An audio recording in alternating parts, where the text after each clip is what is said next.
छत्तीसगढ़ के कांकेर में भारी बारिश से कई गांव डूब चुके हैं। हाल ये है कि लोगों के घरों में कई फीट पानी भर गया है। ऐसे में लोगों को काफी परेशानी हो रही है।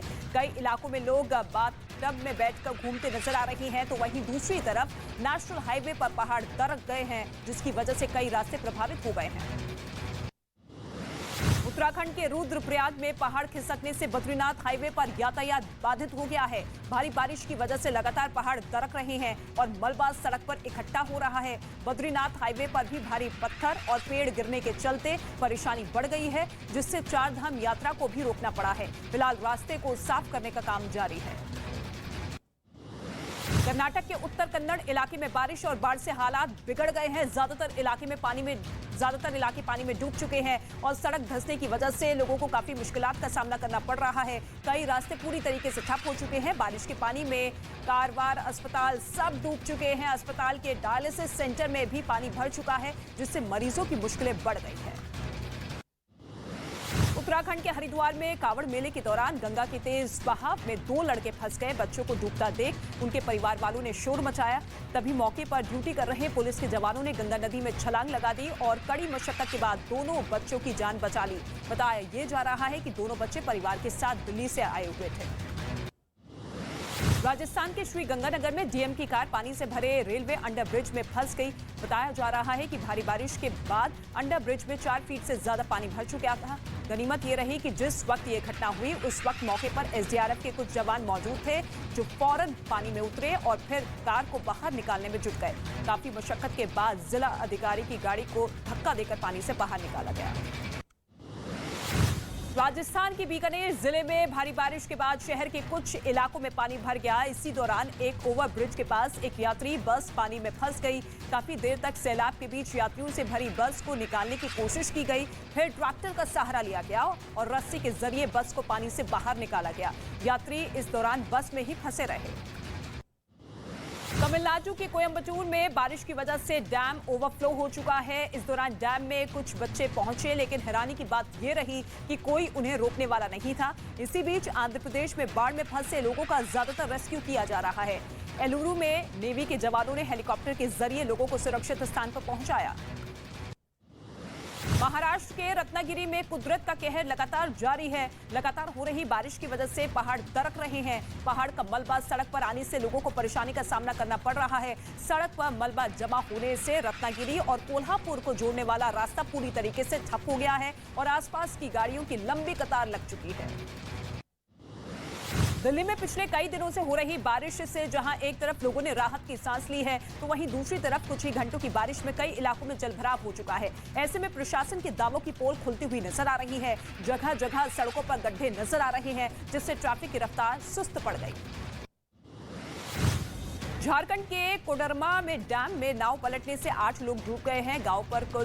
नाव पर कुल 10 लोग सवार थे, जिसमें से 2 लोगों ने तैरकर अपनी जान बचा ली है, लेकिन 8 लोगों के डूबने की खबर है। बताया ये जा रहा है कि सभी लोग नौका से सैर करने आए थे। हादसे के बाद घटनास्थल पर अधिकारियों के साथ बड़ी संख्या में पुलिस बल मौजूद है।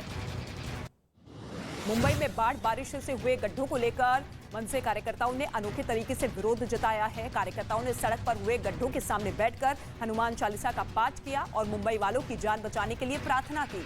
जानकारी के मुताबिक इन गड्ढों के चलते मुंबई में अब तक 3 लोगों की मौत हो चुकी है, जबकि कई लोग घायल हुए हैं। पंजाब के पठानकोट में एक बार फिर ड्रोन दिखा। सुरक्षा बलों ने उस पर फायरिंग कर दी, जिसके बाद वो पाकिस्तान की तरफ निकल गया। बताया ये जा रहा है कि ड्रोन पर करीब 45 राउंड फायर किया गया, जिसके बाद वो वापस पाकिस्तान की ओर भाग गया। ड्रोन दिखने के बाद पूरे इलाके में सर्च ऑपरेशन चलाया गया है, लेकिन कहीं ड्रोन ने कोई हथियार या ड्रग्स नहीं गिराए। पटना में पकड़े गए मरगूब अहमद के मोबाइल से गजवाए-हिंद ग्रुप से जुड़े हुए लोगों की जानकारी मिली है। एएसपी मनीष कुमार ने यह कहा कि गजवाए-हिंद मामले में गिरफ्तार आरोपी के मोबाइल में चैट मिले हैं। फेसबुक और यूट्यूब पर जो लिंक मिले हैं वो भड़काऊ और उन्मादी है। इसके संपर्क हिंदुस्तान के बाहर पाकिस्तान, यमन, बांग्लादेश से जुड़े हुए हैं। बिहार के बाद अब पीएफआई के तार यूपी तक पहुंच गए हैं। लखनऊ में पटना पुलिस की स्पेशल टीम और यूपी एटीएस ने कार्रवाई की है। कार्रवाई में टीम ने लखनऊ से वकील नूरुद्दीन जुंगी को गिरफ्तार किया है। वकील नूरुद्दीन जुंगी पर पीएफआई के सदस्यों की मदद करने का आरोप लगा है। कोरोना संक्रमण के बीच दिल्ली सरकार का बड़ा फैसला। केजरीवाल सरकार ने सबके लिए कोरोना वैक्सीन की प्रिकॉशन डोज फ्री करने का ऐलान किया है। सीएम अरविंद केजरीवाल ने प्रेस कॉन्फ्रेंस कर इसकी घोषणा की है। मुख्यमंत्री ने सभी लोगों से बूस्टर डोज लगवाने की अपील की है। बोले मोहल्ला क्लिनिक में भी वैक्सीन लगवा सकते हैं। Health care workers, frontline workers को भी बूस्टर डोज लगवाने की सलाह दी गई। वहीं सभी स्कूलों से जिला प्रशासन से बात कर 12 से 17 साल तक के बच्चों के लिए सेकेंड डोज व्यवस्था करवाने का निर्देश दिया। यूपी के मथुरा में अस्पताल में एक आदमी की मौत पर नाराज परिवार वालों ने हंगामा किया। परिवार वालों के साथ स्थानीय लोग भी इकट्ठा हो गए और पुलिस स्टेशन के बाहर शव रखकर जाम लगा दिया। मारपीट में घायल होने के बाद शख्स को अस्पताल में भर्ती करवा दिया गया, लेकिन परिवार वालों का ये कहना है कि इलाज के दौरान अस्पताल में लापरवाही बरती गई, जिससे मरीज की मौत हो गई। मध्य प्रदेश के अलीराजपुर जिले में एक आदमी की पिस्तौल रखने का शौक महंगा पड़ गया। दरअसल आरोपी ने सोशल मीडिया पर पिस्तौल लहराते हुए अपना वीडियो अपलोड कर दिया था, जो वायरल हो गया, जिसके बाद पुलिस ने उसे गिरफ्तार कर जेल भेज दिया। साथ ही हथियार भी बरामद कर लिया गया है। यूपी के कानपुर में दबंगई का एक वीडियो सामने आया है, जिसमें एक पेट्रोल पंप पर पेट्रोल भरवाने को लेकर दो गुटों में भिड़ंत हो गई और जमकर चले लात घुसे। दोनों पक्षों ने एक दूसरे पर लोहे की रॉड और बेल्ट से हमला बोल दिया। इस बीच एक राहगीर ने इस पूरी घटना का वीडियो बना लिया, जो सोशल मीडिया पर वायरल हो रहा है। उत्तर प्रदेश के मथुरा में भूमाफियाओं पर योगी सरकार का बुलडोजर चला और नगर निगम में कार्रवाई को अंजाम देते हुए करीब 10 करोड़ रुपए की सरकारी जमीन अवैध कब्जे से मुक्त करवाई है। इस दौरान राजस्व विभाग और पुलिस भी मौजूद रही। प्रशासन की इस कार्रवाई के बाद भूमाफियाओं में खलबली मच गई है।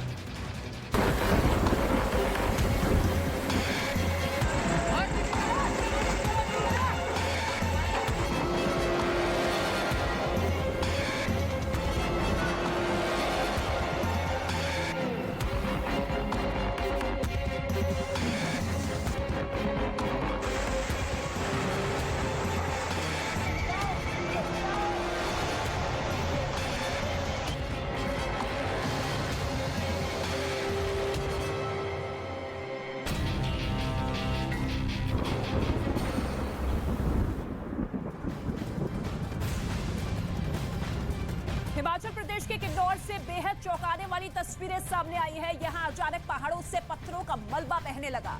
सांगला घाटी में बारिश के बाद बड़ी मात्रा में पत्थर अचानक सड़क की ओर बहते हुए नजर आए। तस्वीरों को देखकर लगा मानो सांगला घाटी में पत्थरों की बाढ़ आ गई है। हालांकि इस घटना में किसी भी तरह के नुकसान की कोई खबर नहीं आई है, लेकिन आप ये देखिए किस तरीके से पत्थर खिसक कर आगे बढ़ते हुए नजर आ रहे हैं। पहाड़ों पर यही स्थिति बनी हुई है और ये हिमाचल प्रदेश के कन्नौर की तस्वीर आप देख रहे हैं। जल तांडव लगातार जारी है, चारों तरफ तबाही का मंजर है और पत्थरों का ये मलबा बहने लगा, जिसकी तस्वीर आप देख रहे हैं। सांगला घाटी में बारिश के बाद बड़ी मात्रा में पत्थर अचानक सड़क की ओर आ गए। तस्वीरों को देखकर लगा मानो सांगला घाटी में पत्थरों की बाढ़ आ गई है। हालांकि इस घटना में किसी भी तरह के कोई नुकसान की जानकारी नहीं मिली है, लेकिन ये तस्वीर देखकर हर कोई खौफजदा है कि पहाड़ों पर किस तरीके की भयानक स्थिति बनती हुई नजर आ रही है बारिश के बाद।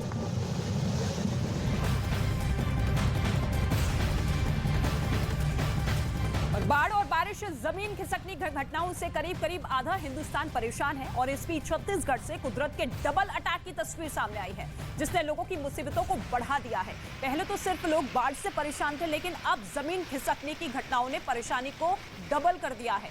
जहां पहाड़ खिसकने से कांकेर नेशनल हाईवे मलबा आने की वजह से बाधित हो गया है, तो वहीं दूसरी तरफ भारी बारिश से नदियां उफान पर है और निचले इलाके जलमग्न होते हुए नजर आ रहे हैं।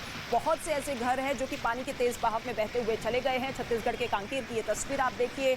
एक तरफ पूरे के पूरे गांव जो है इसी बारिश के पानी में डूबते हुए नजर आ रहे हैं। आवाजाही ठप हो चुकी है और इन्हीं रास्तों को पार करते हुए लोग आना जाना कर रहे हैं। ये तीन तस्वीर आप देखिए, ये तीन तस्वीर जो कि छत्तीसगढ़ के कांकेर से जुड़ी हुई है। यहाँ भारी बारिश की वजह से निचले इलाकों में पानी भर आया है।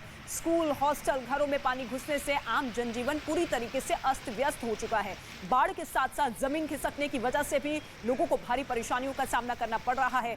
सड़क पर मलबा आने से जहां जनजीवन ठप है, वहीं घरों में पानी भरने की वजह से लोगों को अपने आशियाने छोड़ने के लिए मजबूर होना पड़ रहा है। ये तीन तस्वीर जो कि छत्तीसगढ़ की पूरी तस्वीर बताती हुई कि क्या कुछ हालात वहां पर बने हुए हैं।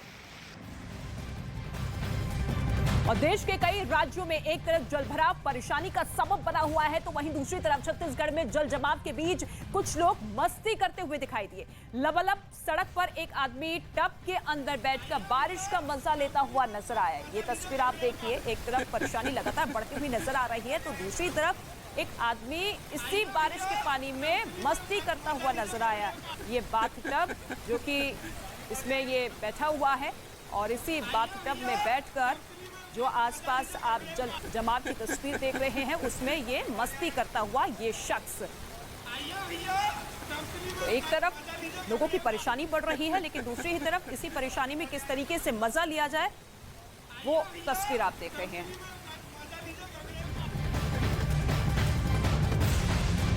और भारी बारिश के बाद आई बाढ़ से आधा हिंदुस्तान त्राहिमाम कर रहा है, लेकिन इस सैलाब काल में लोग लापरवाही करने से बाज नहीं आ रहे हैं।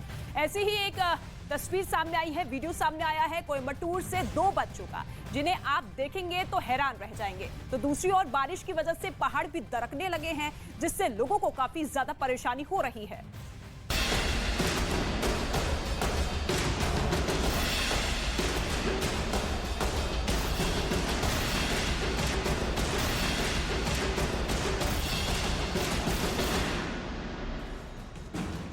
ये तस्वीरें मौत से नजरें मिलाने वाली हैं, मौत को मुंह चिढ़ाने वाली हैं। पानी के शोर को सुनिए, डरा देने वाला है ये शोर। देखिए जरा, सैलाब को चैलेंज करते ये दोनों लड़के लगातार आगे बढ़ रहे हैं।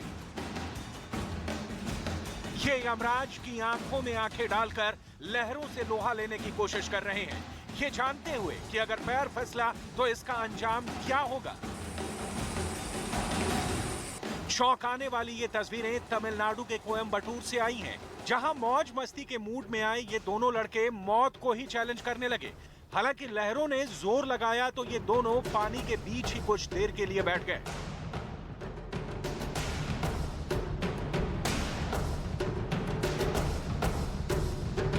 अब इन तस्वीरों को देखिए, कैमरा ऑन था, तभी ये विशाल पहाड़ ताश के पत्तों की तरह भरभरा कर गिर पड़ा।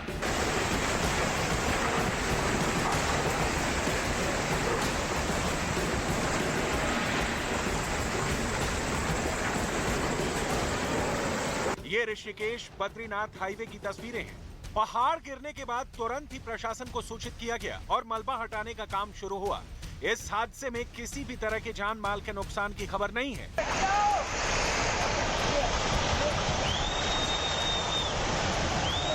महाराष्ट्र के रत्नागिरी जिले के अनुस्कुरा घाट पर भारी बारिश के चलते लैंडस्लाइड हो गई। लैंडस्लाइड की वजह से रत्नागिरी और कोल्हापुर को जोड़ने वाला रास्ता बंद हो गया और गाड़ियों की लाइन लग गई। 3.5 लाख गाड़ी की थी। बारिश की वजह से आई बाढ़ से हुए प्रभावित लोगों की मदद के लिए नौसेना भी उतर चुकी है। ये तस्वीरें आंध्र प्रदेश के एलुरु से आई हैं। आंध्र प्रदेश के एलुरु में हालात बेहद खराब हो चुके हैं। ऐसे में लोगों को सुरक्षित जगह तक पहुंचाने के लिए नौसेना ने मोर्चा संभाला और लगातार रेस्क्यू ऑपरेशन चला रही है।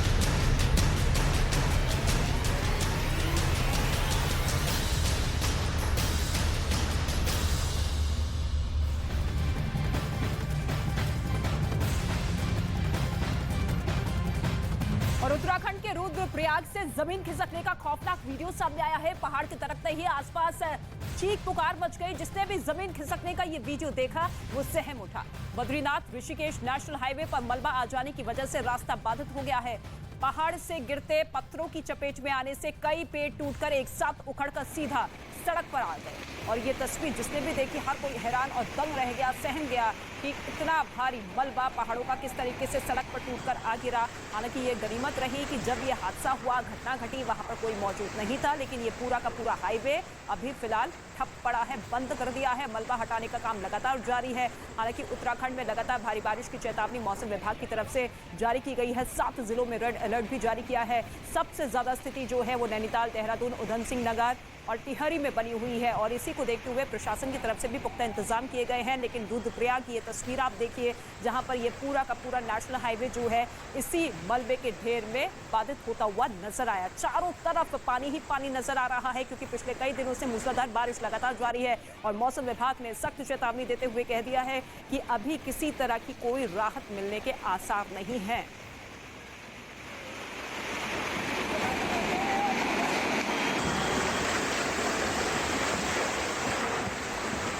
तो ये तस्वीर आप देखिए, जमीन खिसकने की सबसे ज्यादा घटनाएं होती हुई नजर आ रही है।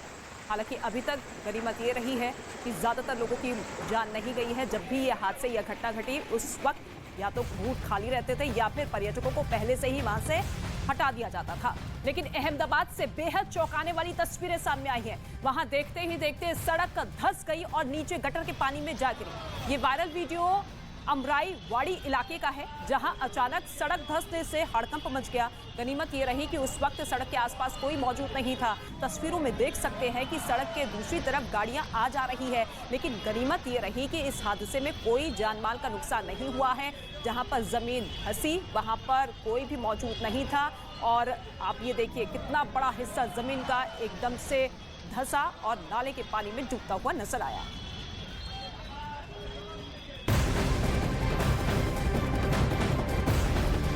और इस वक्त एक बड़ी खबर आपको बता दें, पुलवामा में सीआरपीएफ टीम पर हमला हुआ है। हमले में सीआरपीएफ का एक जवान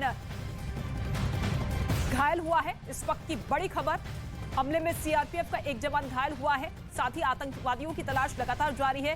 पुलवामा में सीआरपीएफ टीम पर यह हमला हुआ है। कुछ आतंकवादियों ने घात लगाकर टीम पर हमला किया। सुरक्षा बल पर आतंकवादियों ने यह हमला किया है, जिसमें सीआरपीएफ का एक जवान घायल हुआ है।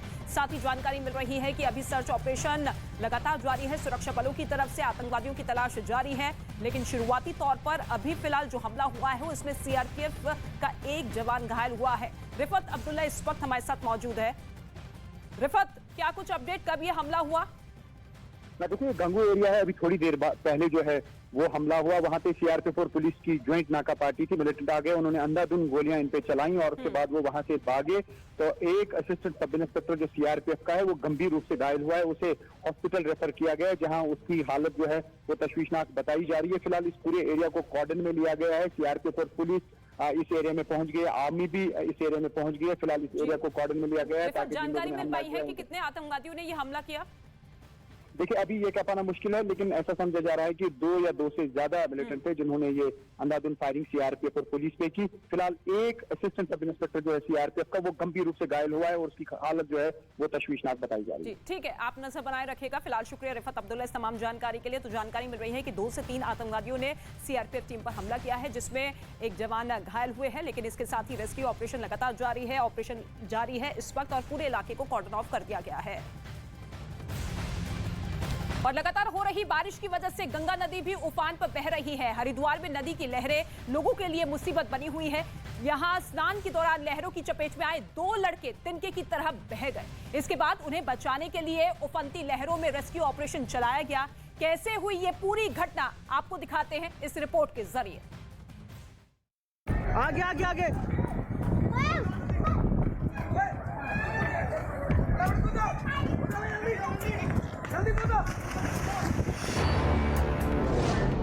नदी के तेज बहाव में बहे 2 बच्चे।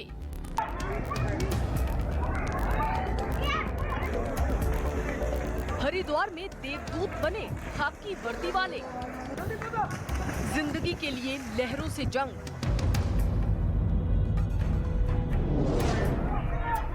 रोंगटे खड़े कर देने वाली ये तस्वीर उत्तराखंड के हरिद्वार की है। आगे आगे आगे जहां अचानक मची चीख पुकार से अफरा तफरी फैल गई। नदी के किनारे शोर मचते ही लोग शोर मचाने लगे।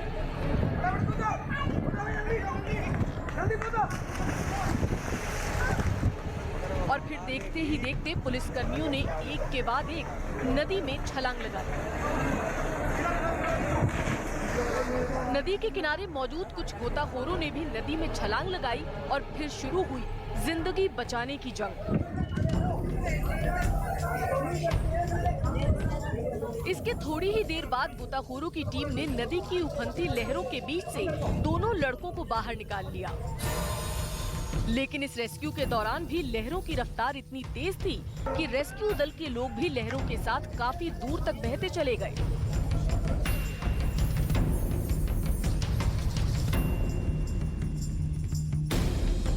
लेकिन गनीमत रही कि किसी तरह उन दो लड़कों को बचा लिया गया।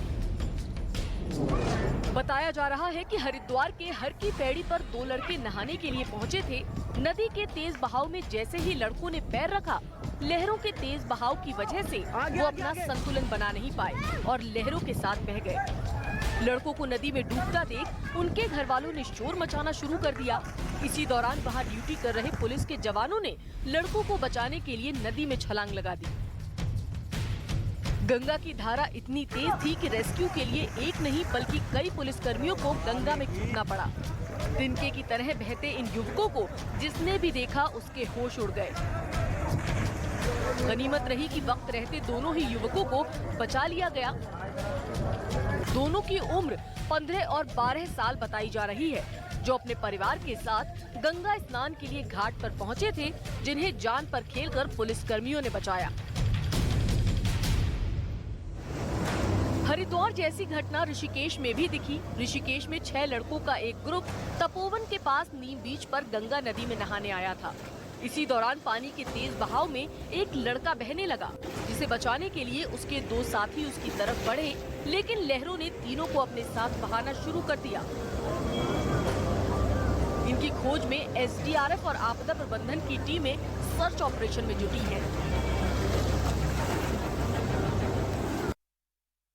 तो पहाड़ों से लेकर मैदानी इलाकों तक ये बारिश अब लोगों को डराने लगी है। इसी बाढ़ और बारिश से जुड़ी हुई 10 बड़ी खबरें आपको दिखाते हैं। उत्तराखंड के रुद्रप्रयाग में पहाड़ खिसकने से बद्रीनाथ हाईवे बंद। सड़क पर भारी पत्थर और पेड़ गिरने की वजह से रोकी गई चारधाम यात्रा। हिमाचल प्रदेश के किन्नौर के सांगल घाटी में भारी बारिश से अचानक पत्थरों की बाढ़ आ गई। किसी भी तरह के जानमाल का नहीं हुआ नुकसान। महाराष्ट्र के रत्नागिरी में घाट पर तेज बारिश के बाद पहाड़ खिसकने की तस्वीरें आई सामने। पहाड़ खिसकने की वजह से रत्नागिरी और कोल्हापुर को जोड़ने वाला रास्ता हुआ बंद। कई गाड़ियां घाट पर अटकी। हरिद्वार में कावड़ मेले के दौरान गंगा के तेज बहाव में फंसे 2 लड़के। पुलिस के जवानों ने जान हथेली पर रखकर दोनों की बचाई जान। राजस्थान के बीकानेर जिले में भारी बारिश के बाद कुछ इलाकों में भरा पानी। ओवरब्रिज के पास पानी में फंसी एक बस। ट्रैक्टर की मदद से बस को निकाला गया। दिल्ली के बदरपुर बॉर्डर पर भरा पानी। कुछ घंटों की बारिश में ही खुली प्रशासन की पोल। जगह जगह गड्ढों की वजह से ट्रैफिक जैम। दिल्ली के मीठापुर पल्ला रोड पर थोड़ी देर की हो रही बारिश में जलभराव हो गया है, जिसकी वजह से गाड़ियों की रफ्तार पर ब्रेक लग गया है। ऐसे में लोगों को आने जाने में परेशानी हो रही है। छत्तीसगढ़ में भारी बारिश से डूबे कई गांव। लोगों के घरों में घुसा पानी। पहाड़ दरकने से कई रास्ते हुए बंद।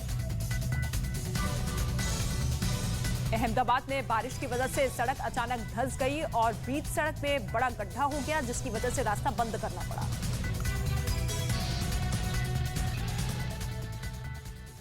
तो पहाड़ से लेकर मैदान तक बाढ़ बारिश अब लोगों को डराने लगी है। छत्तीसगढ़ में भारी बारिश के बाद घर, स्कूल, मंदिर सब जलमग्न हो चुके हैं। पूरा का पूरा इलाका टापू में तब्दील हो गया है। और ये तस्वीर आप देखिए, रुद्रप्रयाग की तस्वीर है, जहां बद्रीनाथ ऋषिकेश नेशनल हाईवे पर मलबा आने से रास्ता बाधित हो गया है। तो वहीं तीसरी तस्वीर जो आप देख रहे हैं वो हिमाचल प्रदेश के किन्नौर से है, जहां सांगला घाटी में बारिश के बाद बड़ी संख्या में पत्थर अचानक सड़क की ओर आ गए। और चौथी तस्वीर कर्नाटक की है, जहां बारिश के बाद पूरा का पूरा गांव जलमग्न हो गया। यहां भारी बारिश की वजह से न सिर्फ पानी की मार बल्कि जमीन खिसकने और सड़क टूटने जैसी घटनाओं ने भी लोगों की मुश्किलें बढ़ा दी है। ये अलग अलग राज्यों की तस्वीर हम आपको दिखा रहे हैं, किस तरीके से संकट लगातार अभी भी बरकरार है। पिछले कई दिनों से चारों तरफ पानी की मार झेलती हुई आम जनता नजर आ रही है, तो दूसरी तरफ अब बाढ़ लोगों के लिए मुश्किल का सबब बनती हुई।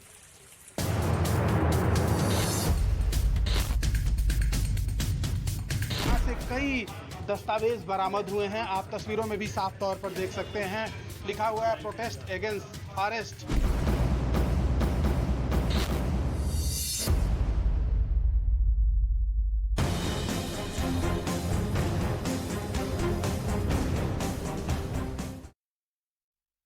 और अब बात पीएफआई के आईएसआई कनेक्शन की। भारत को 2047 में मुस्लिम देश बनाने की साजिश को अंजाम तक पहुंचाने के लिए गजवाए हिंद ने जो मॉडल तैयार किया था, उसकी कमान पाकिस्तान के ही हाथ में। इस बात का पर्दाफाश बिहार में पटना के फुलवारी शरीफ से मरगूम अहमद दानिश नाम के एक आरोपी की गिरफ्तारी के बाद से हुआ है।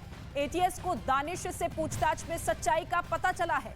इस बात का भी पता चला है कि दानिश पाकिस्तान के नंबर पर बनाए गए व्हाट्सएप ग्रुप का एडमिन था, जिसमें भारत विरोधी पोस्ट शेयर की जाती है। और 2047 का जो ब्लूप्रिंट तैयार किया था, उसमें किस तरीके से पाकिस्तान का हाथ है, उसके अब राज खुलते हुए नजर आ रहे हैं इन सभी आरोपियों से पूछताछ में।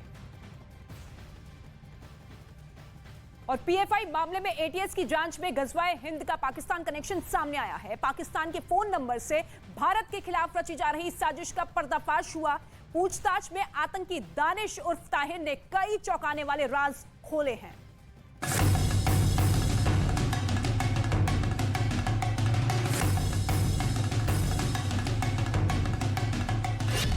पीएफआई का प्लान 2047 वे गजवाए हिंद का मॉडल नाकाम। पटना में आतंकी दानिश पर शिकंजा, दानिश के आईएसआई कनेक्शन का पर्दाफाश। भारत को 2047 में मुस्लिम देश बनाने की साजिश को अंजाम तक पहुंचाने के लिए गजवाए हिंद ने जो मॉडल तैयार किया था, उसकी कमान पाकिस्तान के ही हाथ में थी। इस बात का पर्दाफाश बिहार में पटना के फुलवारी शरीफ से मरगूब अहमद दानिश नाम के एक आरोपी की गिरफ्तारी के बाद हुआ। दानिश की गिरफ्तारी के बाद एटीएस सच खंगालने के लिए जब आगे बढ़ी तो कई चौंकाने वाली जानकारियां परत दर परत सामने आती चली गई। एटीएस ने आईपी को एक रिपोर्ट भेजी जिसमें दानिश से पूछताछ की पूरी जानकारी साझा की गई। सुरक्षा एजेंसियों को मरगूब अहमद दानिश के मोबाइल से एक ऐसा पाकिस्तानी नंबर मिला है जो उसके मोबाइल में मारखोर नाम से सेव है। जांच एजेंसियों को यह शक है कि कहीं ये वही शख्स तो नहीं जो भारत के खिलाफ जहर उगलता है और सोशल मीडिया में जिहादी जैद हामिद के नाम से अपनी बातें भी रखता है। एटीएस को जांच में पता चला कि दानिश का दूसरा नाम ताहिर भी है, जो पटना में बच्चों को घर जाकर कुरान पढ़ाता है। हैरत की बात तो ये है कि ताहिर पाकिस्तान के नंबर पर बने एक व्हाट्सएप ग्रुप का एडमिन है, जिससे भारत के खिलाफ जहर उगला जा रहा है। ये व्हाट्सएप ग्रुप 13 मार्च 2022 को बनाया गया था। इसके लिए पाकिस्तान का मोबाइल नंबर 923040128159 इस्तेमाल किया गया।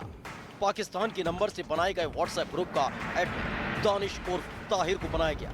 इस ग्रुप में अभी 181 सदस्य हैं, जिसमें मुख्य रूप से भारत, पाकिस्तान, यमन और दूसरे इस्लामिक देशों के लोग हैं। इस ग्रुप में कई आतंकी वीडियो पोस्ट किए जाते हैं और कश्मीर में आतंकी घटनाओं का समर्थन किया जाता है।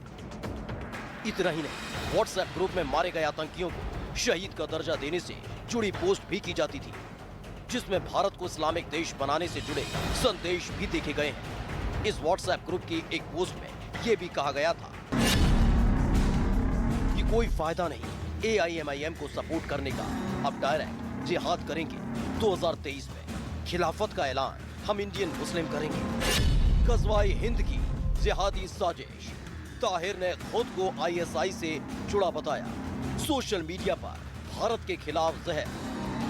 एटीएस की जांच में इस बात का भी पता चला है कि गजवाए हिंद नाम के व्हाट्सएप ग्रुप में 30 जून 2022 को 4 पाकिस्तानी और एक भारतीय नंबर को जोड़ा गया। 8 जुलाई 2022 को एक पाकिस्तानी नंबर और जोड़ा गया। 10 जुलाई को एक पाकिस्तानी नंबर और 13 जुलाई को 12 पाकिस्तानी नंबर और 3 भारतीय नंबरों को जोड़ा गया। पटना के फुलवारी शरीफ इलाके से गिरफ्तार मरगूब अहमद दानिश ने सुरक्षा एजेंसियों के सामने यह कबूल किया है कि वो न सिर्फ गजवाए हिंद ग्रुप से युवाओं को जोड़ रहा था, बल्कि उसने यह भी स्वीकार किया है कि पाकिस्तान में बैठे अपने आकाओं के निर्देश पर पिछले 5 सालों से ISI के लिए भी काम कर रहा था। ये बात भी पता चली कि 22 जून 2022 को ताहिर ने अपने व्हाट्सएप के पर्सनल चैट में पाकिस्तानी नंबर +923 144 233 से बातचीत की थी, जिसमें उसने लिखा था कि मैं ISI से हूँ, 5 साल से कर रहा हूँ ये काम और गजवाए हिंद को प्रमोट कर रहे हैं। एटीएस की जांच में पता तो ये भी चला है कि 27 फरवरी 2022 को गजवाए हिंद नाम से एक और व्हाट्सएप ग्रुप बनाया गया था, जिसमें ताहिर के साथ 8 बांग्लादेशी और एक पाकिस्तानी समेत 10 लोग शामिल थे। इस ग्रुप की प्रोफाइल फोटो में भारत के नक्शे को हरे रंग से रंगा दिखाया गया और उस पर पाकिस्तान का झंडा लगाया हुआ था। ताहिर ने इस ग्रुप में बांग्लादेश के मुसलमानों से भारत पर कब्जे के लिए तैयार रहने की अपील भी की थी। आतंकी दानिश सोशल मीडिया पर एक्टिव। सोशल मीडिया पर भारत विरोधी पोस्ट, दानिश ने भड़काऊ वीडियो भी जारी। दानिश उर्फ ताहिर सोशल मीडिया पर भी एक्टिव था। बताया जा रहा है इसके फेसबुक अकाउंट से करीब 2000 लोग जुड़े हैं। ताहिर के फेसबुक अकाउंट पर भारत विरोधी और जिहाद पोस्ट भी देखी गई। फिलहाल एटीएस मोबाइल फोन और दूसरे डिजिटल गैजेट के सहारे सच खंगालने में जुटी है, ताकि गजवाए हिंद की नापाक प्लान की सच्चाई सभी के सामने आ सके और उसमें शामिल दूसरे किरदारों पर भी शिकंजा कसा जा सके। और इस वक्त एक बड़ी खबर आपको बता दें, लखनऊ से पीएफआई के सदस्य नूरुद्दीन उर्फ जंगी को गिरफ्तार कर लिया गया है। आरोपी नूरुद्दीन को यूपी एटीएस और बिहार पुलिस की मदद से आलमबाग के मवैया मेट्रो स्टेशन के पास से गिरफ्तार किया गया है। नूरुद्दीन को बिहार पुलिस को सौंप दिया गया है। नूरुद्दीन के खिलाफ पटना के एक थाने में कई धाराओं में मुकदमा दर्ज है। पटना पुलिस को इसकी तलाश थी और ये बिहार से भागकर लखनऊ में छिपा था और ऐसे में लगातार जो इनपुट्स बिहार पुलिस की तरफ से मिल रहे थे उसी की निशानदेही पर अब यूपी एटीएस ने इसे गिरफ्तार कर लिया है और बिहार पुलिस को सौंप दिया गया है। लेकिन बिहार में पीएफआई के देश विरोधी कितने कैंप, ये सवाल इसलिए क्योंकि पटना के फुलवारी शरीफ में पीएफआई के टेरर मॉड्यूल का पर्दाफाश हुआ है। यह भी जानकारी सामने आई है कि पीएफआई का मकसद 2047 तक भारत को इस्लामिक राष्ट्र बनाने का था और इसके लिए बाकायदा बिहार में ट्रेनिंग कैंप लगाए जाते थे, जिसमें अब तक हजारों लोगों को ट्रेनिंग मिल चुकी है। तो क्या है पीएफआई के ट्रेनिंग कैंप का सच, देखिए इस रिपोर्ट।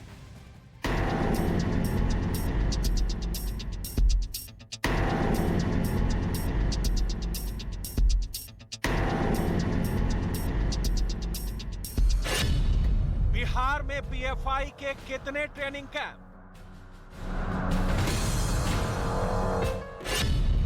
कैंप में प्रशिक्षण देने वाले अंडरग्राउंड, एनआईए के राडार पर पीएफआई के संदिग्ध मेंबर,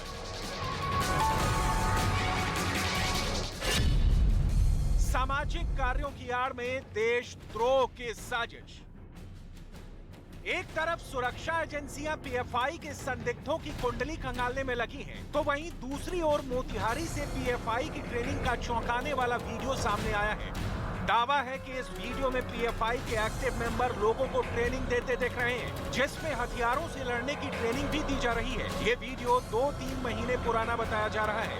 हालांकि न्यूज 18 इस वीडियो की पुष्टि नहीं करता है, जबकि इस वीडियो के सामने आने के बाद पीएफआई पर सुरक्षा एजेंसियों का शिकंजा कसता जा रहा है और वीडियो में दिख रहा उस्मान सुल्तान नाम का शख्स फरार है। शुरुआती जांच में जो बात सामने आई है उसके मुताबिक बिहार का मुस्लिम बहुल सीमांचल इलाका पीएफआई का मेन टारगेट है, इसलिए पूर्णिया में पीएफआई का हेड ऑफिस बनाया गया है। कहने को तो यहाँ सामाजिक कार्य होते हैं, लेकिन पटना में पीएफआई के देशद्रोह का दस्तावेज मिलने के बाद पूर्णिया का पीएफआई कार्यालय भी चर्चा में आ गया है। न्यूज 18 की टीम मौके पर पहुंची तो कई बड़ी जानकारियां मिली। एक दो स्टाफ अभी हैं और इन लोगों का कहना है कि यहाँ जो अध्यक्ष हैं महबूब आलम और सेक्रेटरी हैं वो अभी नहीं हैं, वो बाहर रह रहे हैं और यहाँ पे ये लोग यहाँ रहते हैं और महीने में कभी कभार यहाँ पर मीटिंग वगैरह होती है, उसके बाद यहाँ पर लोग रहते हैं और इन लोगों का कहना है कि यहाँ पे कुछ सामाजिक कार्य होता है। वहीं सदर एसडीपीओ सुरेंद्र कुमार सरोज ने कहा कि पीएफआई को लेकर अभी तक ऊपर से कोई ऐसा निर्देश नहीं मिला है, लेकिन वो लोग अपने स्तर से बीच बीच में इसकी जांच करते हैं और इसकी निगरानी रखते हैं। ये पीएफआई का जो कार्यलय बतला रहे हैं उसके संबंध में हम लोगों को कहीं से कोई दिशा निर्देश प्राप्त नहीं हुआ है और न ही किसी तरह का कोई संज्ञान में हम लोग संज्ञान आया है और हम लोग के जब संज्ञान में आएगा तो उसकी हम लोग छानबीन करेंगे। फिर भी इस पर हम लोग अपने स्तर से गोपनीय तरीके से छानबीन की जा रही है। जबकि आईबी को जो जानकारी मिली है उसके मुताबिक पटना के फुलवारी शरीफ में भी पीएफआई प्रशिक्षण शिविर का आयोजन करता था, जिसमें देश विरोधी गतिविधियों की ट्रेनिंग दी जाती थी। पटना के मदरसों में प्रशिक्षण देने वालों को रुकवाया जाता था। न्यूज 18 की टीम पटना के दानापुर पूर्वी के उस मदरसे में भी पहुंची जहां पीएफआई के सदस्यों को ट्रेनिंग देने वाले संदिग्ध रुकते थे। कई खुलासे हुए जिसमें यह भी कहा गया कि अहमद बिल्डिंग में बाहर से लोग आकर प्रशिक्षण देते थे और लेते थे जो देश विरोधी है, और इसको लेकर अब तक 4 लोगों की गिरफ्तारी भी हो चुकी है, लोगों से पूछताछ हुई है। सुरक्षा एजेंसियों की गिरफ्त में आए अतहर और जलालुद्दीन से पूछताछ के बाद कई बड़ी जानकारियां सामने आई हैं। पटना के इस मक्का मस्जिद में भी पीएफआई के शिविर में ट्रेनिंग देने वाले संदिग्ध रुकते थे। हालांकि मक्का मस्जिद के मदरसे में पढ़ाने वाले शिक्षक ने कहा कि यहाँ बाहर से आने वाला कोई शख्स नहीं रुकता था और ना ही यहाँ किसी तरह की ट्रेनिंग दी जाती थी। कोई नेट हेरते आकर के यहाँ पे कोई दूसरा ट्रेनिंग नहीं होता है, यहाँ पे तो दीनी तालीम दी जाती है। ये जगह में गलत काम कुछ थोड़ी सकता है, गलत जगह कुछ थोड़ी है, ये पाक जगह है, पाकी काम होगा ना। ये गलत सब काम यहाँ पे नहीं होता है, जो भी दिया है इन्फॉर्मेशन ये सब गलत दिया है। बताया गया है कि बिहार में अब तक पीएफआई और एसडीपीआई से जुड़े करीब 20,000 लोग हैं, जिसमें से करीब 10,000 लोगों को अब तक मार्शल ट्रेनिंग दी जा चुकी है। वहीं पटना के एसपी मनीष कुमार ने बताया कि ऐसे ही प्रशिक्षण शिविरों में ट्रेनिंग देने के लिए अरमान मलिक नाम का शख्स भी जाया करता था, जो फिलहाल एटीएस की गिरफ्त में है। बिहार पुलिस जितनी भी अनुसंधान इकाइयां हैं, जितने भी सिस्टर ऑर्गेनाइजेशंस हैं, उनके साथ मिल करके काम कर रही है, और जहां तक हम काम कर पा रहे हैं और वहां से आगे दूसरी एजेंसियां भी इसमें काम कर रही हैं। सुरक्षा एजेंसियां अब उन लोगों की तलाश में जुटी हैं जिन्होंने पीएफआई के शिविरों में शारीरिक ट्रेनिंग ली है। लेकिन सबसे बड़ा सवाल ये है कि आखिर पीएफआई के बैनर तले ट्रेनिंग लेने वाले ये देश विरोधी लोग कहां छिपे हैं और क्या कर रहे हैं। तो बिहार की राजधानी पटना के फुलवारी शरीफ में टेरर मॉड्यूल का पर्दाफाश हुआ था, जिसमें अब तक 26 लोगों को नामजद किया गया है, जिसमें मोतिहारी के चकिया के रहने वाले रियाज और उस्मान का नाम भी शामिल है। इनमें से रियाज उर्फ बबलू के पास पीएफआई के कई अहम कार्यों की जिम्मेदारी थी। रियाज का काम साल 2003 से 2024 के बीच बिहार में पीएफआई के संगठन का विस्तार करना था, और इससे पहले भी वो देश विरोधी कामों में शामिल रहा है। इसलिए रियाज पर पहले से बिहार के अलग अलग जिलों में कई मुकदमे दर्ज हैं। रियाज की कुंडली खंगालने पर पता ये चलता है कि वो पहले थोक में बिस्किट सप्लाई का काम करता था, यानी कि मुजफ्फरपुर से लाकर बिस्किट चकिया में सप्लाई करता था। मोतिहारी के चकिया में हुए एक उपद्रव में भी रियाज मुख्य अभियुक्त रहा है, और ऐसे में इस पूरे मामले में अभी तक 26 लोगों को नामजद किया गया है। लेकिन इसके साथ ही एक बड़ी खबर आपको यह भी बता दें कि पीएफआई सिर्फ बिहार में ही नहीं बल्कि देश विरोधी गतिविधियों में शामिल नहीं है, बल्कि उसके तार दूसरे राज्यों तक भी फैले हुए हैं। बल्कि झारखंड से तो पीएफआई के लिए अन्य राज्यों को फंडिंग भी की जाती है। झारखंड से पीएफआई का कनेक्शन समझने के लिए आपको ये रिपोर्ट देखनी होगी।